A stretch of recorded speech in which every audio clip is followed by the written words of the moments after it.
આદિવાસી બાહુબલી નેતા ચૈતર વસાવા અને તેમની પત્નીની દિવાળી ક્યાં વીતશે? કારણ કે તેમના પત્ની શકુંતલાબેન અત્યારે જેલની અંદર છે, જ્યુડિશિયલ કસ્ટડીમાં છે. આજે તેમની બેલને લઈને હિયરિંગ થયું કોર્ટની અંદર અને કોર્ટે તેમને જે ફેસલો સંભળાવ્યો છે તેના ઉપર આજે વાત કરીશું. કારણ અને સાથે સાથે ચૈતર વસાવાની જે આગોતરા જામીન અરજી છે તેના ઉપર પણ કોર્ટની અંદર આજે ચર્ચા થઈ છે. શું થઈ કોર્ટની અંદર ચર્ચા? શકુંતલાબેન ક્યાં રહેશે દિવાળીમાં અને ચૈતર વસાવા આજે પણ ભૂગર્ભમાં છે, તો શું તેમની દિવાળી આવી જ રીતે ભૂગર્ભમાં વીતશે? આજે કરીશું આ જ વિષય પર વાત. નમસ્કાર, હું છું ગોપી ઘાંગર, આપ જોઈ રહ્યા છો નિર્ભય ન્યૂઝ.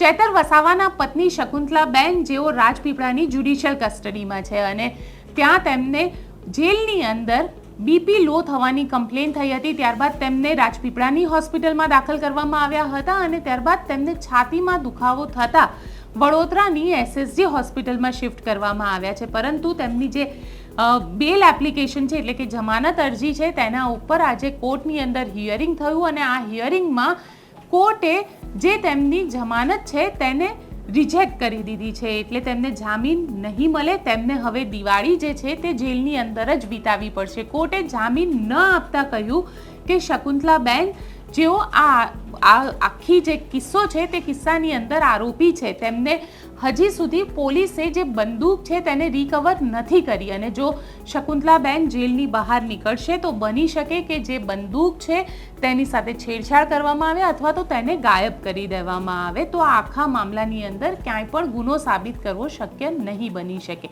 અને એટલા માટે થઈને શકુંતલાબેનના જે જામીન છે તેને જામીન ન આપવામાં આવ્યા. સાથે સાથે ચૈતર વસાવાની જો વાત કરીએ તો ચૈતર વસાવાની આજે એન્ટિસિપેટરી બેલ એટલે કે આગોતરા જામીન અરજી છે તેના ઉપર હિયરિંગ થયું અને આગોતરા જામીનનું આ જે આર્ગ્યુમેન્ટ છે તે પૂરા થઈ ગયા છે. અત્યારે ચૈતર વસાવા ભૂગર્ભમાં છે. પોલીસ પણ તેમને શોધી રહી છે અને એવું કહેવાય છે કે ડેડિયાપાડાનું એટલે જે આખું જંગલ છે તેને પોલીસે આખી રીતે કોર્ડન કરીને રાખ્યું છે અને આ કોર્ડન કરવાના કારણે જો ચૈતર વસાવા ત્યાંથી જંગલમાંથી બહાર નીકળે તો પોલીસ તેમને તરત જ પકડી લેશે. હવે ચૈતર વસાવા અત્યારે ક્યાં છે તે કોઈને આઈડિયા નથી, પરંતુ હા એટલું ચોક્કસ છે કે કોર્ટે તેમની જે આગોતરા જામીન અરજી છે તેના ઉપરની સુનાવણી 20 તારીખ ઉપર રાખી છે. એટલે અત્યારે દિવાળી વેકેશન છે અને કોર્ટનું આ દિવાળી વેકેશન પૂરું થશે ત્યારબાદ ચૈતર વસાવાની આગોતરા જામીન અરજી ઉપર કોર્ટ સુનાવણી કરશે એટલે પોતાનો ફેસલો આવશે. એટલે ચૈતર વસાવાની મુશ્કેલી જે છે તે વધશે કે નહીં એ 20 તારીખે ખબર પડશે, કારણ કે પછી બની શકે કે પોલીસ તેમને અરેસ્ટ કરી લે અને અત્યારે પોલીસ તેમને શોધી જ રહી છે. તેઓ પોતે ભૂગર્ભમાં છે, પોલીસની અલગ અલગ ટીમો બનેલી છે. લો એન્ડ ઓર્ડર સિચ્યુએશન માટે થઈને ડેડિયાપાડાની અંદર મોટો પોલીસનો ખડકલો કરી દેવામાં આવ્યો છે. એટલે શકુંતલાબેન જે ચૈતર વસાવાના પત્ની છે તેમની દિવાળી જેલની અંદર જશે, તો સાથે ચૈતર વસાવા જેઓ અત્યારે ભૂગર્ભમાં છે હોવાનું કહેવાય રહ્યું છે તો તેઓની પણ દિવાળી આવી જ રીતે વીતશે. તેઓ તેમના પરિવારથી દૂર રહેશે કારણ કે કોર્ટે જે આગોતરા જામીન અરજી છે તેના ઉપર સુનાવણી 20 તારીખ ઉપર રાખી છે. સાથે સાથે આ આખા મામલાની અંદર હવે દિલ્હીના નેતાઓ પણ ચૈતર વસાવાના સમર્થનમાં આવ્યા છે. મનીષ સિસોદિયા ત્યારબાદ સંજય સિંહની અરેસ્ટ બાદ અરવિંદ કેજરીવાલને ઈડી દ્વારા મળેલી નોટિસને લઈને આમ આદમી પાર્ટીના નેતાઓ એવું સતત કહેતા હતા કે હવે તેમના ધારાસભ્યો ઉપર પણ સરકારની નજર છે. કેન્દ્રની સરકાર હોય કે પછી ગુજરાતની ભારતીય જનતા પાર્ટીની સરકાર હોય, આ લોકો આમ આદમી પાર્ટીના જે નેતા છે તેમને કોઈ ના કોઈ રીતે ફસાવવાનો પ્રયત્ન કરશે. સાંભળીએ આતિશીએ શું કહ્યું, કારણ કે દિલ્હી સરકારના મંત્રી છે આતિશી અને આતિશીએ ચૈતર વસાવાને લઈને કહ્યું છે કે એમને પહેલેથી જ ખબર હતી કે તેમના જે ધારાસભ્ય છે તેમને આવી જ રીતે ફસાવવામાં આવશે. સાંભળીએ તેમને. मैंने एक भविष्यवाणी करी थी. मैंने कहा था कि आने वाले कुछ दिनों में, कुछ हफ्तों में, कुछ महीनों में आम आदमी पार्टी के एक एक नेता पर, एक एक विधायक पर, मंत्रियों पर, सांसदों पर झूठे केस लगाए जाएंगे. मैंने ये भविष्यवाणी करी थी कि भारतीय जनता पार्टी अपनी एक एक एजेंसी को हमारे पीछे लगा देगी, झूठे केस बनाएगी, जेल में डालेगी, छापे मारेगी। पिछले 2 दिनों में ही इस भविष्यवाणी के सत्य होने का प्रमाण सामने आ गया है। जैसा आप सबको पता है कि 2 दिन पहले दिल्ली के श्रम मंत्री राजकुमार आनंद जी के घर पर 22 घंटे का छापा किया गया एक 18 साल पुराने केस में। कल आम आदमी पार्टी के गुजरात के देदियापाड़ा कॉन्स्टिट्यूएंसी के विधायक चेतर वसावा पर भी इसी तरह का एक झूठा मुकदमा लगाया गया है।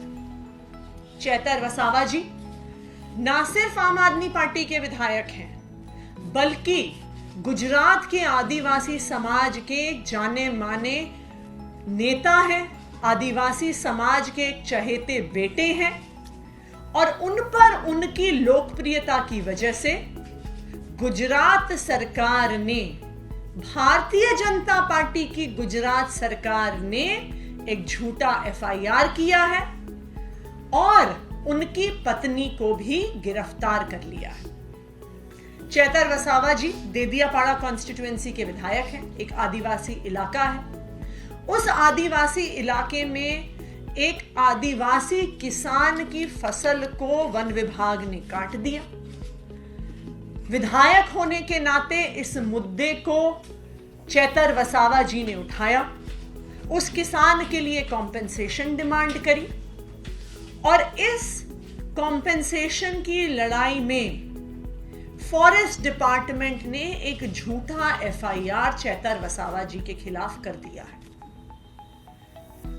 इंटरेस्टिंग बात यह है और इससे पता चलता है कि सिर्फ एक दबाव बनाने का प्रयास है कि चेतर वसावा जी की पत्नी, जो ना मौके में मौजूद थी, ना उस किसान की लड़ाई में भागीदार थी, उन पर भी केस कर दिया गया और उनको गिरफ्तार कर लिया गया। भारतीय जनता पार्टी शुरू से ही एक आदिवासी विरोधी पार्टी है। भारतीय जनता पार्टी ने आज तक गुजरात में किसी भी आदिवासी नेता को आगे नहीं बढ़ने दिया है। इतने साल से भारतीय जनता पार्टी की गुजरात में सरकार है, लेकिन किसी भी आदिवासी नेता को उन्होंने नहीं उभरने दिया। चेतर वसावा जी आम आदमी पार्टी के विधायक होने के अलावा एक लोकप्रिय आदिवासी नेता है। ना सिर्फ अपनी विधानसभा में बल्कि उस पूरे इलाके में आदिवासियों की लड़ाई लड़ते हैं। और अब भारतीय जनता पार्टी को पता है कि आने वाले लोकसभा चुनाव में आदिवासी भारतीय जनता पार्टी के साथ नहीं खड़े हैं। चेतर वसावा जी जैसे नेताओं की वजह से आम आदमी पार्टी के साथ खड़े हैं, इसलिए ऐसा झूठा केस किया गया है। चेतर वसावा जी पे दबाव बनाने के लिए किया गया है। उनको लोकसभा के चुनाव में आम आदमी पार्टी के लिए कैंपेन ना कर पाए वो, इसलिए किया गया है। लेकिन मैं भारतीय जनता पार्टी को यह बताना चाहती हूं कि आम आदमी पार्टी के नेता अपने सिर पर कफन बांध कर निकले हैं। वो आपकी धमकियों से, झूठे केसेस से और जेल की धमकियों से डरने वाले नहीं हैं। आपने चेतर वसावा जी पर झूठा केस किया है, आपने उनकी पत्नी को जेल में डाला है। इसका जवाब सिर्फ आम आदमी पार्टी नहीं देगी, इसका जवाब गुजरात के आदिवासी भाई बहन आपको देंगे, जिनके एक बेटे को आप फंसाने की कोशिश कर रहे हो, जिनके एक नेता को आप फंसाने की कोशिश कर रहे हो, जिनकी एक मजबूत आवाज को आप दबाने की कोशिश कर रहे हो। तो आपके इस झूठे केस का जवाब आने वाले लोकसभा चुनाव में गुजरात का पूरा आदिवासी समाज आपको देगा। Thank you. आरोप ये लग रहा है कि उन्होंने सरकारी काम में बाधा पहुंचाई थी, सरकार को अपना काम नहीं करने देने के लिए गिरफ्तारी हुई है। देखिए, जो भी कभी किसी आदिवासी इलाके में रहा है, आदिवासी इलाके में गया है, वो जानते हैं कि आदिवासियों को अक्सर सबसे ज्यादा परेशान अगर कोई विभाग करता है तो वो वन विभाग करता है। इस देश में हर आदिवासी नेता ने अपने लोगों के हक के लिए वन विभाग से लड़ाई लड़ी है और चैतर वसावा जी वहां के विधायक हैं। अगर किसी व्यक्ति के साथ कोई अन्याय हो रहा होगा, अगर उसकी खड़ी फसल को काट दिया जाता है, आप एक आदिवासी की स्थिति समझिए, उसकी अगर खड़ी फसल कट जाती है तो उसके पास साल भर के लिए अपने परिवार को खिलाने पिलाने के लिए कुछ नहीं होता। तो एक विधायक होने के नाते, उस समाज का बेटा होने के नाते, एक आदिवासी किसान के हक की लड़ाई लड़ना चैतर वसावा जी की जिम्मेदारी है। लेकिन हमें भी पता है कि ये तो अभी शुरुआत हुई है। इस शुरुआत में ही संजय सिंह जी को अरेस्ट कर लिया गया है, अरविंद केजरीवाल जी को समन्स भेज दिए गए हैं, राजकुमार आनंद जी के घर पे छापा पड़ गया है, आज चैतर वसावा पे केस हो गया है, उनकी पत्नी को गिरफ्तार कर लिया गया है।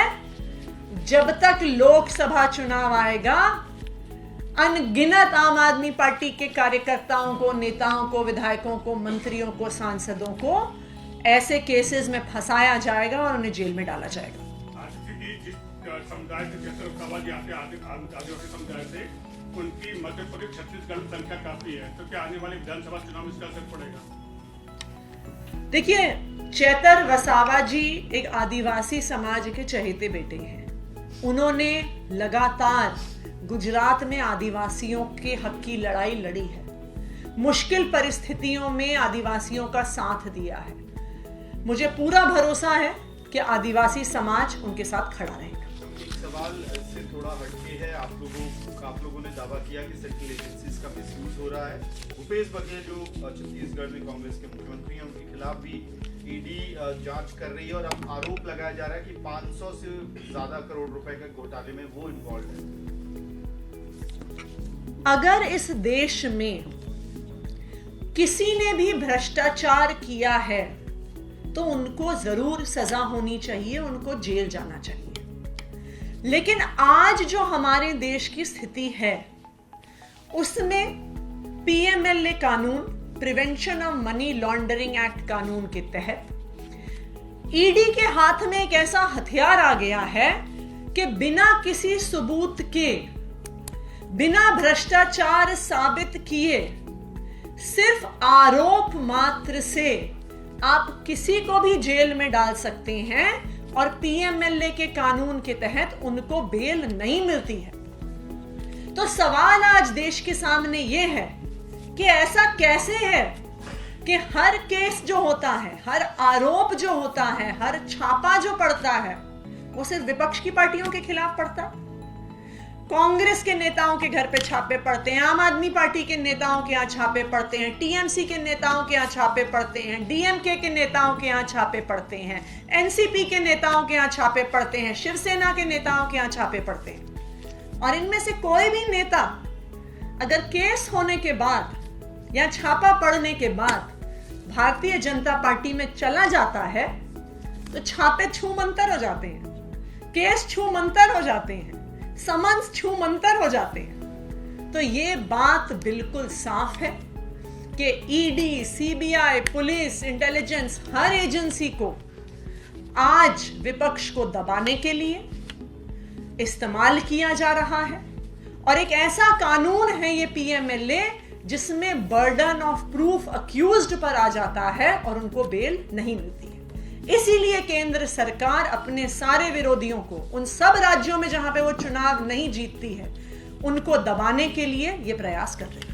આમ આદમી પાર્ટી હવે એક્શન મોડમાં આવી ગઈ છે। કેન્દ્ર સરકાર હોય કે પછી રાજ્ય સરકાર હોય, અરવિંદ કેજરીવાલ પોતાના નેતાઓને બચાવવા સતત પ્રયત્ન કરતા દેખાય છે અને માટે જ એવું કહેવાઈ રહ્યું છે કે અરવિંદ કેજરીવાલ હવે ડેડિયાપાડા પણ આવશે। દિવાળી બાદ તેઓ ચૈતર વસાવાના જે બીજા પત્ની છે વર્ષાબેન, તેમને મળવા માટે તેમના ઘરે જશે અને પોતાનો જે સાથ અને સહયોગ છે તે ચૈતર વસાવાને આપશે, કારણ કે આમ આદમી પાર્ટી એવું સંપૂર્ણ રીતે માની રહી છે કે ચૈતર વસાવાને ખોટી રીતે ફસાવવામાં આવ્યા છે। આપને અમારો આ રિપોર્ટ કેવો લાગ્યો મને કોમેન્ટ બોક્સમાં ચોક્કસથી જણાવજો અને અમારી ચેનલ નિર્ભય ન્યૂઝને લાઇક શેર અને સબસ્ક્રાઇબ કરવાનું ભૂલશો નહીં. આભાર.